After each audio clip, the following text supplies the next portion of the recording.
Funding for this program was sponsored in South by the local Science Foundation. Major funding was provided by the Science Studio, famous for using the science materials in solo fashion.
Last time you were with us, we talked about a chemical reaction. Boy, it was fun. With the baking powder, it created a sizzling meal. It was fun. I think that's going to be my favorite.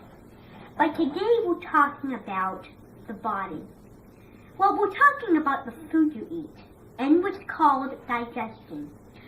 So these 6 posters that are hanging up on the wall for display for an exhibition, the exhibition is today, are going to be the steps for digestion, which I'm going to read them to you.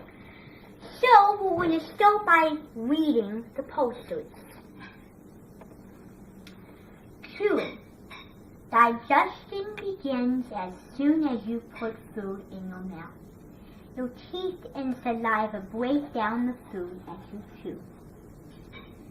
Step 2. Swallowing. When you swallow, food enters your esophagus, which is connected to your stomach. Once the food is in your esophagus, it moves the food toward your stomach. Stomach digestion. Food enters your stomach. As you continue eating, it is mixed with gastric acid and other digestive juices, which continue to break the food down. Small intestine digestion. Your food is digested more in your small intestine. It produces digestive juices and enzymes. Enzymes, thank you. That separate out the nutrients in food. Muscles keep the food moving toward the large intestine. Large intestine, the food which has been broken down is ready to be absorbed through the large intestine and goes into your bloodstream.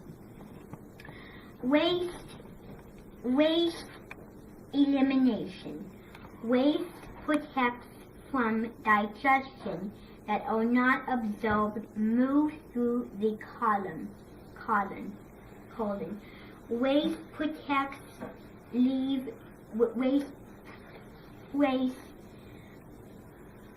waste products leave your body by bowel movements. Now, some of the words on these posters are kind of difficult. That's why you saw me struggling. Now, we're going to go to my table and I'm going to show you a food that has a lot of protein that is what's called a bean, that I'm going to show you with a potato masher or just a masher how to smash up chickpeas. Come this way.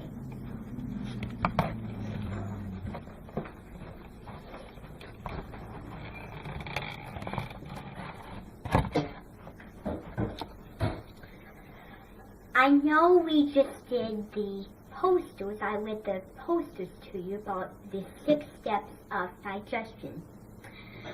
Now, I told you we were going to do chickpeas, and here they are.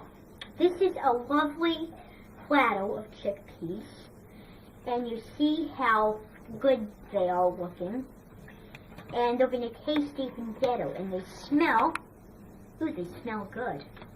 And they're going to taste even better, but listen, this is not about tasting. Now, for a paste like this, it can be very unappetizing looking. So don't do this for a really fancy get-together.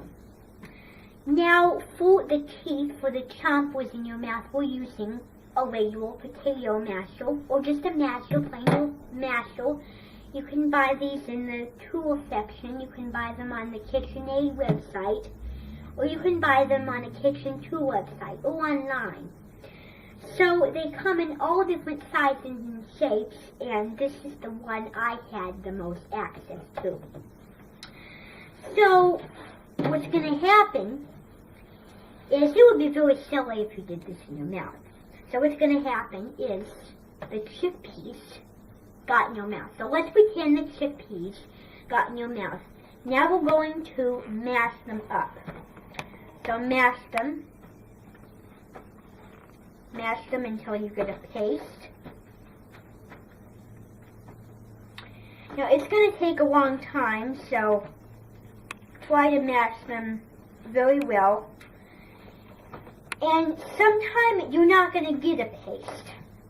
So you do the best you can, but sometimes the paste is on the thing. Now we're talking, now we're getting a paste.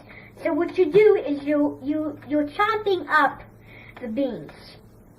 So this is our paste. Now, I'm going to scrape off all the paste with a fork because they can get on the thing sometimes. I'm not going to use my hands, but that's the way you should do it. But instead, I think I'm going to do it mono. So scrape off all the chickpeas on your little trusty gadget. Whoops, I missed a few there. It's alright. Okay. Sometimes you have to play with these things. And sometimes they get stuck, like this one's getting stuck. There. Whoops. I have to even use my hands. There. I have to use my hands for this job. As Marianne Esposito says, hands are the best tool in the kitchen.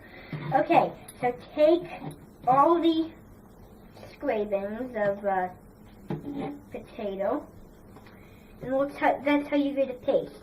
Now, if there's a much easier way to do it other than using this big handy gadget, then you can use a fork to mash them, if you find that easier. So you can either use this gadget, or you could use the fork. So get with the program here. Now, not all of them are going to be mashed up, but most of them, hopefully. Now, whoops, this one now. There. So what's happening is the teeth have a long way to go. I want to give you 2 tips about meat or anything. So, step 1. The reason why you chew the food before you swallow them is because for very big bites, except for liquid, we don't have any today, but for very big bites except for liquid, you need to swallow them. You need to chomp them. Because if you just swallow them, like whole, in padella, whole, then what you do is they don't go down. So that's why you have to chew it. Not why you're going to get the meal over with, but you know what I mean. Now, tip 2, this is a less important one, but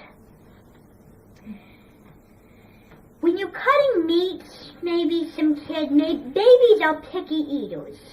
And so when you cut meats, make sure you cut them small, like for roast beef, because it'll make an unappetizing spit, which will ruin most everybody's meal at the table.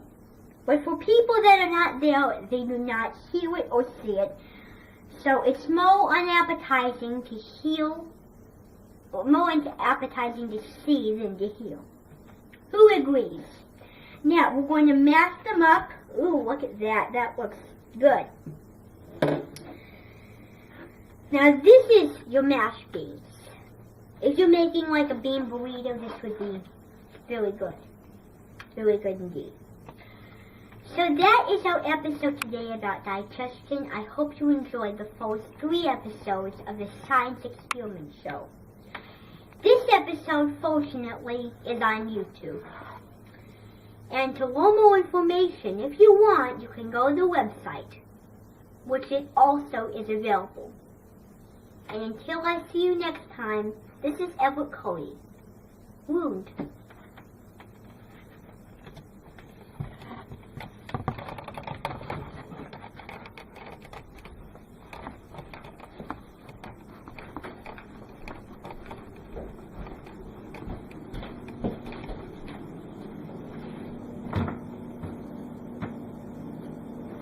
Okay. Is it? Mm-hmm.